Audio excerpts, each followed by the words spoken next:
जय हिंद साथियों, आप सभी का बहुत बहुत हार्दिक अभिनंदन। मैं रतमान सिंह यादव आप सभी का हार्दिक स्वागत करता हूं। आज हम लेके आए हैं भारतीय सामान्य ज्ञान की जागरूकता से प्रश्न। तो देर ना करते हुए सीधे प्रश्नों पर ही बात करते हैं। देखिए, इस वीडियो का पहला प्रश्न यानी जो प्रश्न संख्या चैप्टर था उसमें से 110 है, परंतु इस वीडियो का पहला चैप्टर, ठीक है। प्रश्न नंबर कहता है, चाणक्य का अन्य नाम था। चाणक्य का अन्य नाम क्या था? बताइए, चाणक्य का अन्य नाम क्या था? भट्ट स्वामी था, या विष्णुगुप्त था, या राजशेखर था, या विशाखदत्त था? बताइए। अपना कमेंट जरूर करें, गलत करें, सही करें, अपने ऊपर रखें, लेकिन कमेंट जरूर करें। तो ऑप्शन नंबर बी सही है, विष्णुगुप्त। चाणक्य का अन्य नाम क्या था? तो विष्णुगुप्त था, ठीक है। ऑप्शन नंबर बी सही है। अगला है, संयुक्त राज्य अमेरिका में गदर पार्टी के संस्थापक कौन थे? जो संयुक्त राज्य अमेरिका में गदर पार्टी के संस्थापक किसे नियुक्त किया गया या कौन थे? लाला हरदयाल थे, भाई परमानंद थे, या सोहन भाकान थे, या रामचंद्र भारद्वाज थे? बताइए, गदर पार्टी के संस्थापक कौन थे? अब ऑप्शन आपको सही दिख रहे होंगे। चारों ऑप्शन आपको पढ़िए और कमेंट बॉक्स में कमेंट करिए। गदर पार्टी के संस्थापक कौन थे? तो लाला हरदयाल। गदर पार्टी के संस्थापक पूछे जाएं तो किसे बताना है? लाला हरदयाल। अगला प्रश्न है, निम्न में से किसे महमूद गजनवी का दरबारी इतिहासकार कौन था? निम्न में से छांटना है, कौन से गजनवी का दरबारी इतिहासकार था, कौन था? हसन निजामी था, उतबी था, फिरदौसी था, या चंद्रबरदाई? कमेंट बॉक्स में कमेंट जरूर करें। तो ऑप्शन नंबर बी सही है, उतबी। महमूद गजनवी का दरबारी इतिहासकार कौन था? तो उतबी था।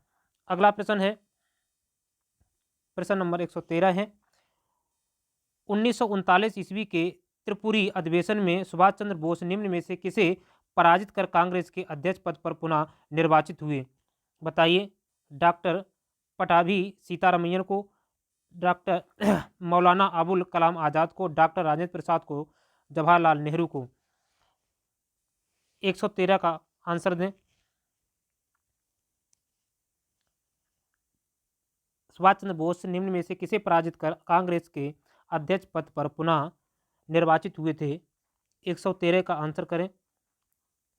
तो ऑप्शन नंबर ए सही है, डॉक्टर पट्टाभी सीतारमैया को परास्त करके और पुनः कांग्रेस के अध्यक्ष पद पर सुभाष चंद्र बोस निर्वाचित हुए थे। अगला प्रश्न, महात्मा गांधी ने अक्टूबर 1940 ईस्वी में व्यक्तिगत सत्याग्रह शुरू करने के लिए निम्न में से किसे प्रथम सत्याग्रही के रूप में चुना? सी राजगोपालाचारी को, वल्लभ भाई पटेल को, विनोबा भावे को, जे बी कृपलानी को? 114 का आंसर करें। महात्मा गांधी ने अक्टूबर 1940 कब अक्टूबर 1940 ईस्वी में व्यक्तिगत सत्याग्रह शुरू करने के लिए निम्न में से किसे प्रथम सत्याग्रही के रूप में चुना? जो चार ऑप्शन आपके सामने हैं, उन चार ऑप्शनों में से अपना सही आंसर दें। तो ऑप्शन नंबर सी है, विनोबा भावे। विनोबा भावे को उन्होंने सत्याग्रही के रूप में चुना था, प्रथम सत्याग्रही के रूप में चुना था 1940 में। अगला प्रश्न है, कांग्रेस की प्रथम महिला अध्यक्ष निम्न में से कौन थी?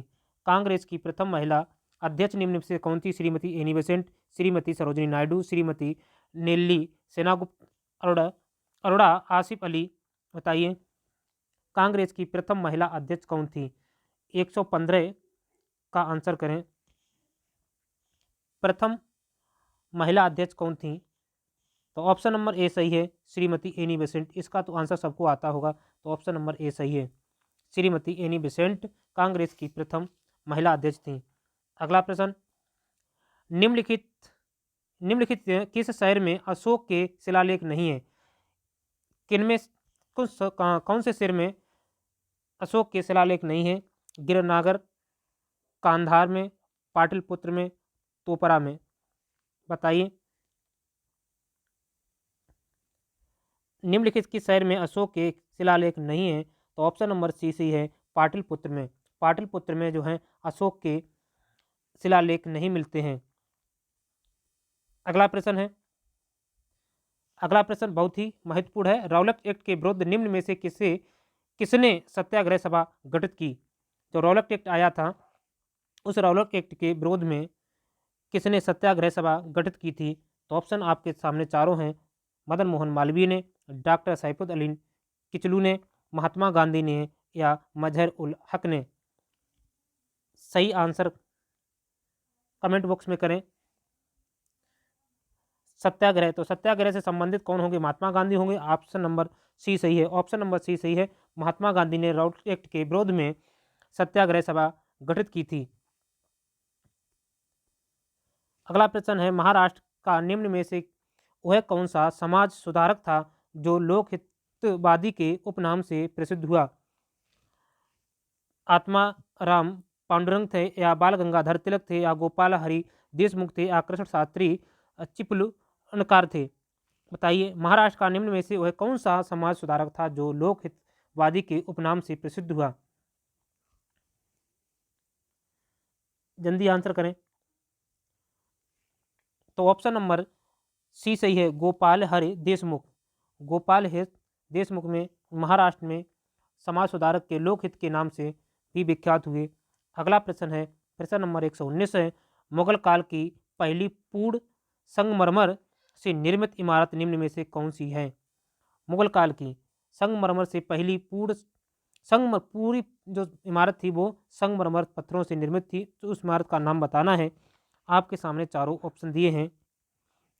ऑप्शन नंबर ए कहता है इत्माद दौला का मकबरा, दीवाने आम, दीवाने खास, ताजमहल। 119 का आंसर करें। तो ऑप्शन नंबर ए सही है। 19 में ए सही है। इत्माद दौला का मकबरा जो था ये पूर्ण संगमरमर से निर्मित था। ये किसका कब बना था? मुगल काल में। ठीक है, मुगल काल में ही बना था। इत्माद दौला का मकबरा कब बना था? मुगल काल का शासन का ही था। आगे प्रश्न कहता है, सन 1698 ईस्वी में अंग्रेजों को बंगाल में 3 जगहों की जमींदारी 1200 रुपये के बदले मिल गई थी। निम्न जगहों में से कौन सी वह नहीं है? बताइए कि सन 1698 ईस्वी में अंग्रेजों को बंगाल में, कहाँ बंगाल में 3 जगहों की ज़मीन 1200 रुपये में के बदले में मिल गई थी। तो उसमें से कौन सी जगह नहीं है वो पूछी है। ये नहीं पूछी कौन सी मिली, नहीं वाला पूछा है। तो इस चीज़ को ध्यान रखना है और आपको आंसर करना है 120 में। तो ऑप्शन नंबर आपने आंसर चुन लिया होगा। ऑप्शन नंबर डी सही है। मुर्शिदाबाद जो जगह है वो 1200 रुपये में खरीदी अंग्रेजों ने, बदली ली थी, वो उसमें से मुर्शिदाबाद नहीं है।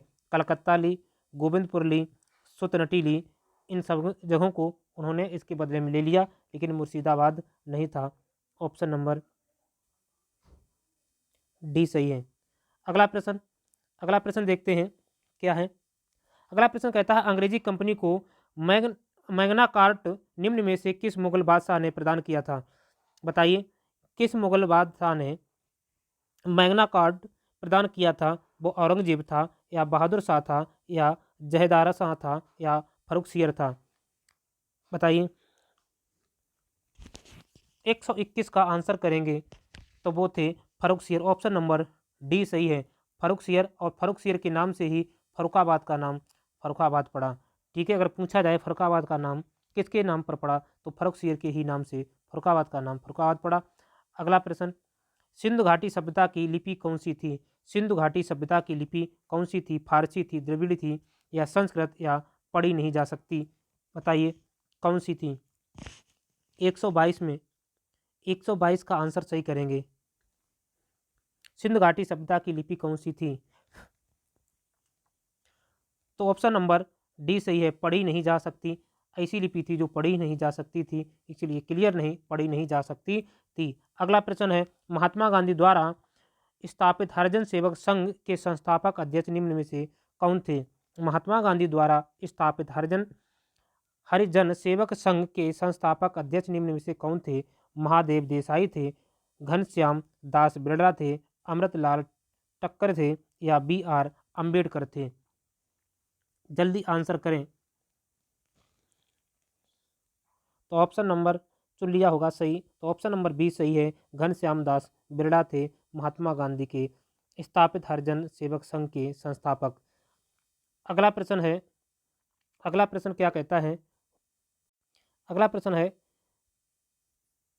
पितृद्रा तकनीकी का प्रयोग सर्वप्रथम निम्न में से किस इमारत में मिलता है? बताइए, पितृद्रा का तकनीका का प्रयोग सर्वप्रथम किसमें मिलता है? सिकंदर का मकबरा में मिलता है, दीवाने खास में मिलता है, अतमदौला का मकबरा में मिलता है, या मुसीबदाद बुजुर्ग में मिलता है? बताइए, 124 का आंसर करें।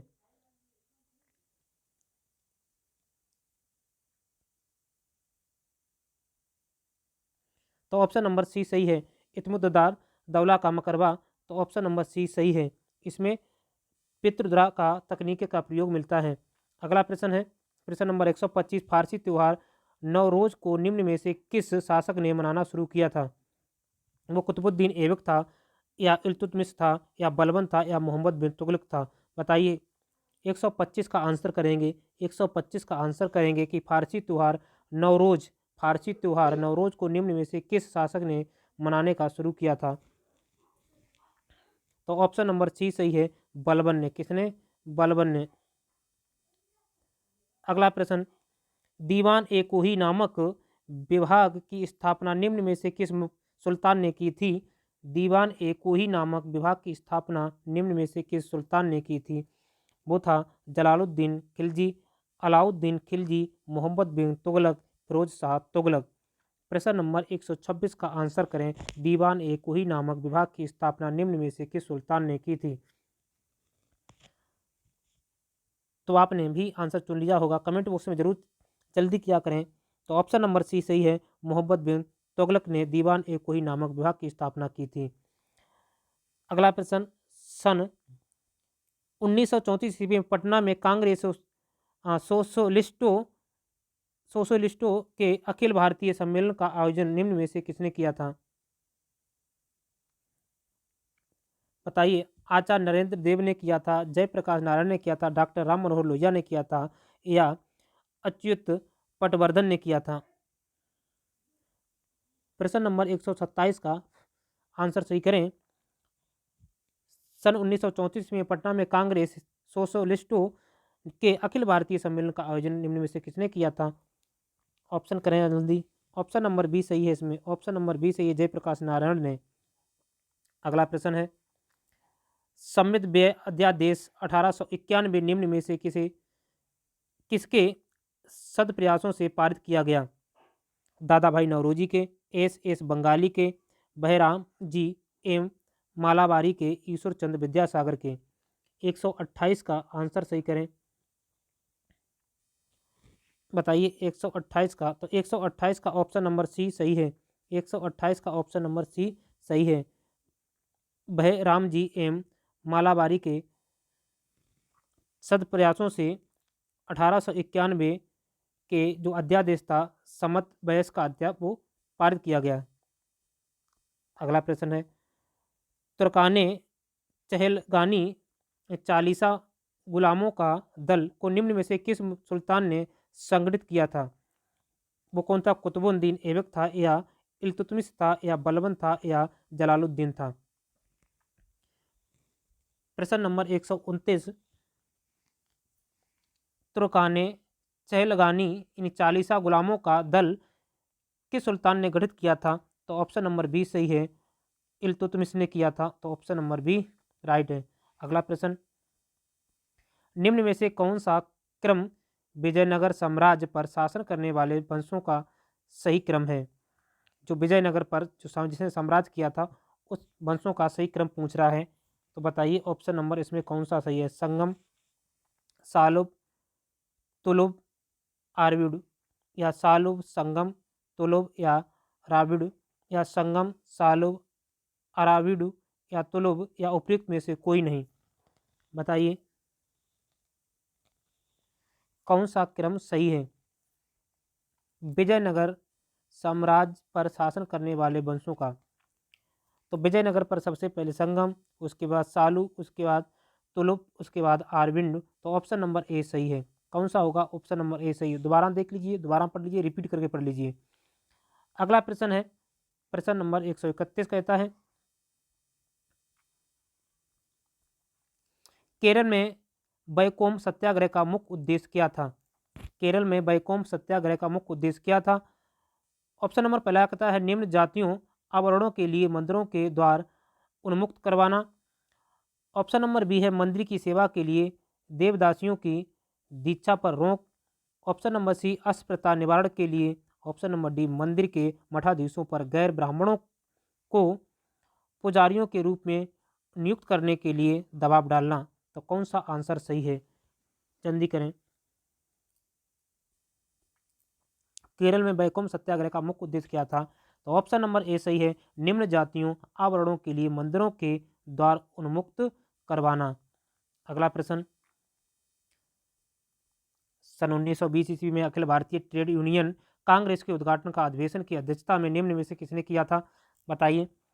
सन 1920 में अखिल भारतीय ट्रेड यूनियन कांग्रेस का उद्घाटन अधिवेशन किसकी अध्यक्षता में हुआ था? बताइए। लाला लाजपत राय के, मोतीलाल नेहरू के, श्रीमती एनी बेसेंट के, एन.एम. जोशी के। प्रश्न नंबर 132 का सही आंसर करें। तो ऑप्शन नंबर ए सही है, लाला लाजपत राय के। तो ऑप्शन नंबर ए राइट है। अगला प्रश्न, निम्न में से किसे आधुनिक ऋषि कहकर संबोधित किया जाता है? निम्न में से किसे आधुनिक ऋषि कहकर संबोधित किया जाता है? विवेकानंद हैं, रामकृष्ण परमहंस हैं, या महादेव गोविंद रनाड़े हैं, या बाल गंगाधर तिलक हैं? बताइए। किसको आधुनिक ऋषि कहकर पुकारा जाता है?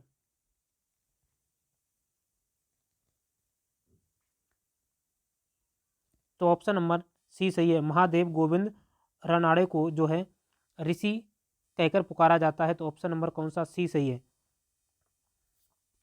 अगला प्रश्न, विजयनगर प्रशासन में आयंगार व्यवस्था संबंधी थी। बताइए। विजयनगर शासन में आयंगार व्यवस्था संबंधित थी किससे थी? केंद्रीय शासन से थी, प्रांतीय शासन से थी, स्थानीय शासन से थी, या सैन्य प्रशासन से थी?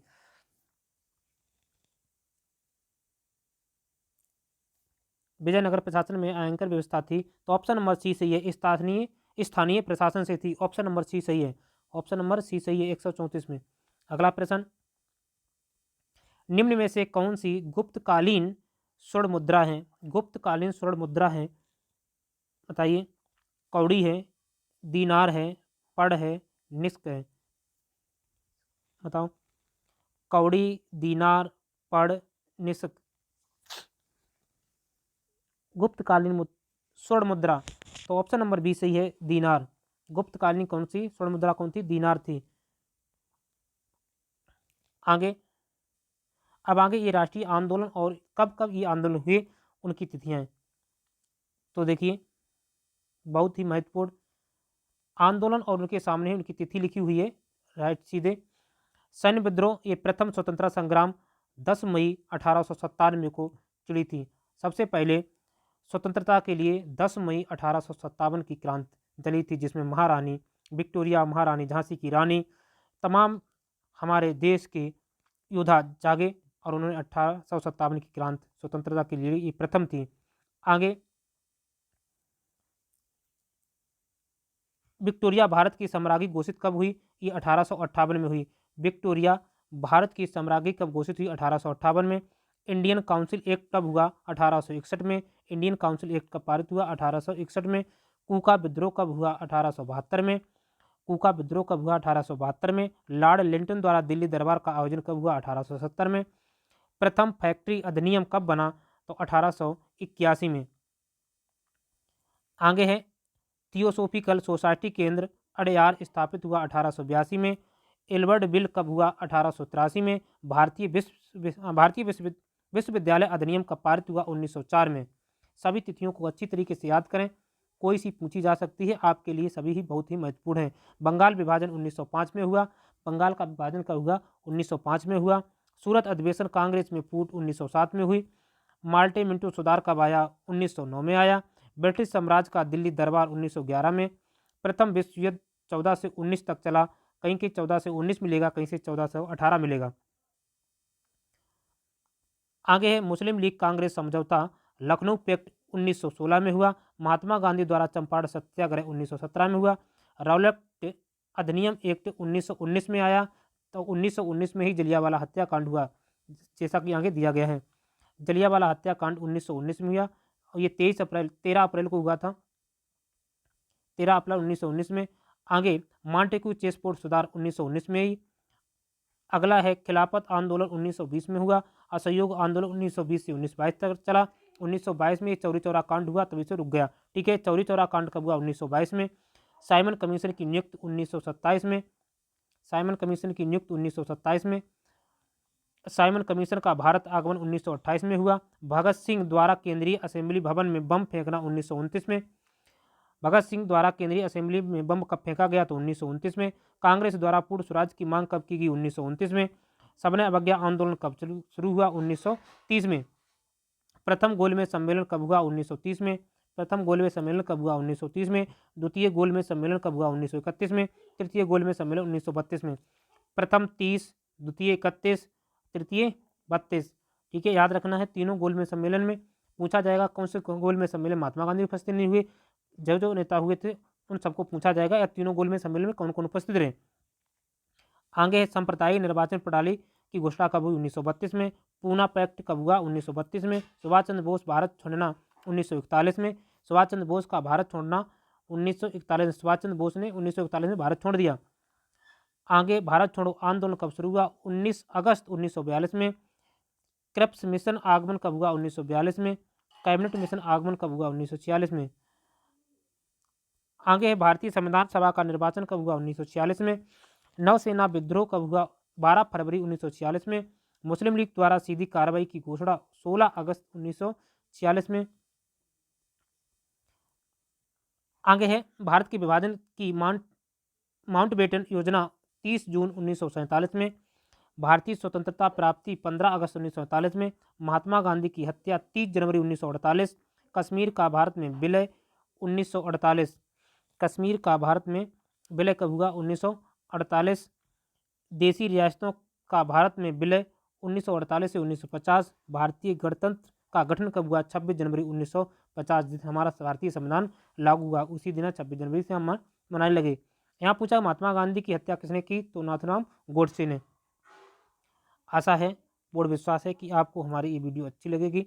इससे आपको जो फायदा हो आप इसे उठा सकते हैं और इसे अच्छी तरीके से 1 या 2 बार पढ़ सकें।